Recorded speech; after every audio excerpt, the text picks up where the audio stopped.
Adron, simply because 5 individuals will now be slugging it out for the presidential race of the New Patriotic Party. The party has slated October 10 as the day on which all 5 individuals that you see on the screens now will know which position they will hold on the ballot.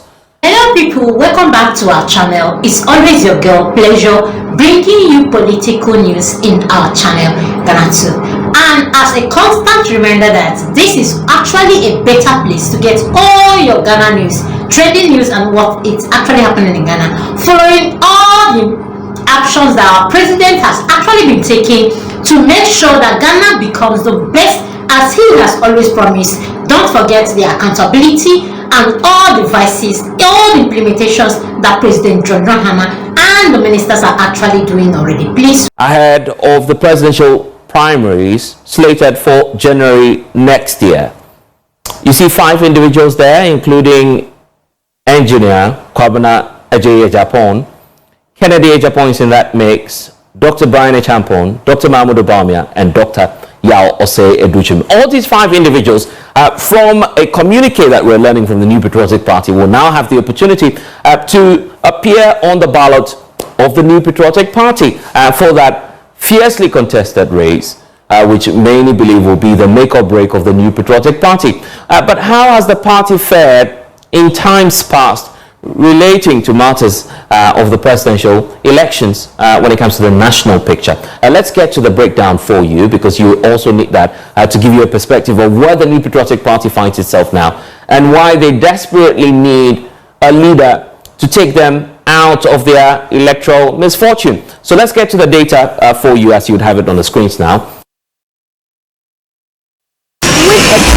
Of all these individuals who've at some point led the NPP to electoral victory, if you want to call it as such. Now, in 1992, you have Professor Eduboin's picture there, who's starting it off for the NPP in terms of their presidential primaries and how they got the nod. So he had over 56% of the delegate population endorsing him emphatically for the race. Unfortunately for the New Patriotic Party, they did not survive the 1992 elections. Same with a significant endorsement, slightly above 50%, but a drop in 1996 in terms of the endorsement for former President John Kufuor, who then made a strong comeback in 1998 with 64% of endorsements by party delegates, who then believed that former President John Kufuor was the right choice for the party. When they did that the second time, of course, the NPP turned out victorious in that ensuing election, which came 2 years after that 1998 endorsement. Here we have now, of course, our immediate past head of state, Nana Addo Dankwa Akufo-Addo, who was fortunate enough to get the blessing of delegates 3 times, 2007, 2010, and 2014, where he had the highest endorsements from the delegates. A surprising outcome for many who said Nana Addo Dankwa Akufo-Addo at that time, of course, was trying to make that strong attempt again of winning the presidential elections itself for the national race for the 3rd time, because he was unsuccessful on 2 consecutive occasions. And so that's why many were surprised that, of course, there was much more an increased endorsement for him in 2014, despite his electoral misfortune back in 2007 and 2010. And now, Dr. Mahmoud Obamia, who's now gaining a significant endorsement on the first attempt with a 61 percentage point of delegates believing that he holds the key to unlocking the NPP's political fortune in the 2024 elections. Unfortunately for him, that did not happen, and it's the reason for which many are doing the comparative analysis of how the party performed back in 2020 and also in 2024. So you have on the screens now, of course, the 2020 votes as compared to what's happening in 2024, where the NPP now dipped all the way to 41.75% in terms of their electoral fortunes. Unfortunately, that is not a constitutional threshold that will make anyone president. So it's the reason for which the NPP lost the 2024 elections. But if you're doing a comparative analysis of how the party has performed ever since 1992, and we'll show that graph to you next, Just take a look at this. The party has never gone down as much in terms of its electoral misfortune ever since 1992. And of course, if you're going by history, political history, the political atmosphere in 1992 and 96, which the party then had 39.60%, as you can see on the screens, then it means that ever since the NPP started losing elections, I mean, alternatively, or at some, intermittently, as you would find out in 1996, and the others when they went low, they've never been as low as 2024, where the party had 41.75%. So all previous leaders of the party have failed at elections at some point, but never have they failed as much as compared to the figures you're seeing on the screens in 2024, where the party is now trailing with 41.75%. It's the reason for which the race that we're about to see is set to be heated. And you've seen all the 5 individuals on the screen. I'll take you back to that picture, because that's a very strong picture giving you a sense of where the NPP finds itself and the individuals who are seeking now to lead the party. And you have the list of individuals who want to now run for president. There they are, 5 individuals amongst them all. And if you're taking a look at the front runners and the polls that have come up, lots of questions are emerging as to whether or not it will be Dr. Mahmoud Bawumia being given a second chance by the New Patriotic Party. In fact, he argues that no one-time candidate or one-term candidate has succeeded at the national polls for the NPP, a reason for which he's asking for a comeback. But his close contender in the last primaries of the party, Kennedy Oyenejapan, believes that this is time, if you want to call it, for reset, which, of course, the NDC has run with in terms of their campaign. He says that should happen also in the New Patriotic Party. So what's the way forward, knowing that, of course, the line now is strong? Joining me now is the spokesperson of the Team Ken campaign, Kwesi Kwarteng, who needs no introduction because he's always in-house. With a firm conviction, I believe, Kwesi, that you want Kennedy Oyenejapan to lead the NPP. October 10 is the day for balloting. Which position are you, first of all, on the lookout for? Numbers matter, isn't it? For the first time today, my day class at Gimpa, I happened to be lecturing there. Oh, they said when I sit on TV, I should take the opportunity to say hi to them. Oh, that's amazing. So I don't want to forget before I even. Yeah, we all associate with Gimpa, isn't it? It's a great school. Yes. Now back to the substantive question. I'm not sure we are so much fixated on a particular sport, because history should guide us, and of course history indeed has been guiding us in terms of the nomenclature. Of course, I mean, there are people who are so fixated on the numbers and one, number 1, number 2. There has been instances President Akufo-Addo has been number 1, he's lost. There has been instances Kufuor was not number 1, he's lost. We recall the last election, ZM was number 8, and we're all preaching that we want to break the 8.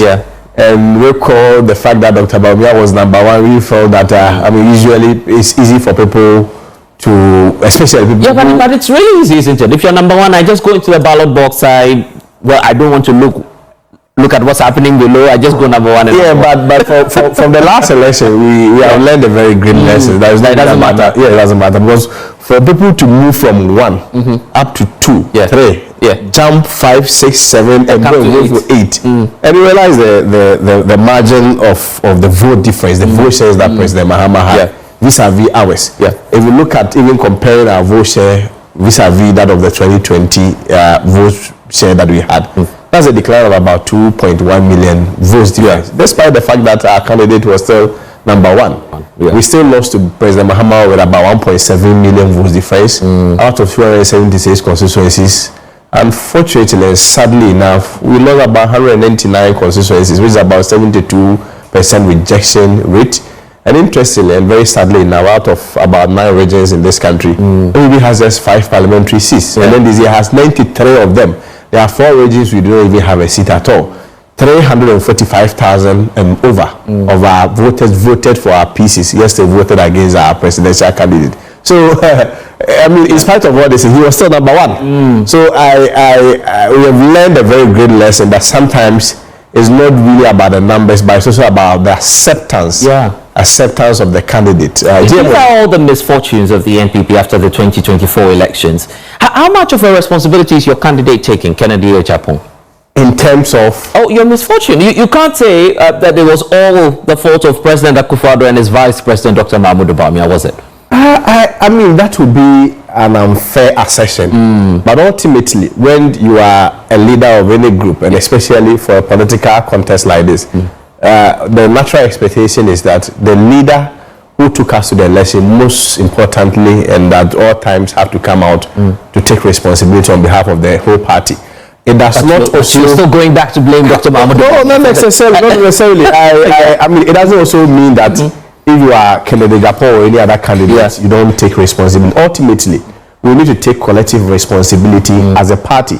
But whichever way, I mean, there was still leadership. Does Team Ken accept the point that the misfortune of the NPP may not necessarily have been Dr. Mahmoud Bawumia's fault?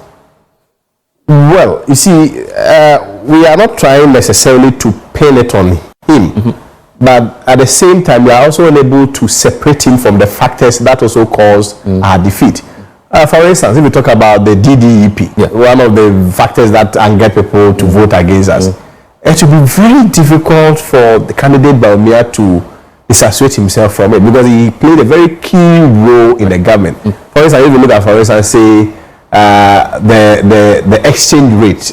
I mean, Dr. Bawumia was hailed as an economic messiah. He was noted for that. And indeed, he started performing.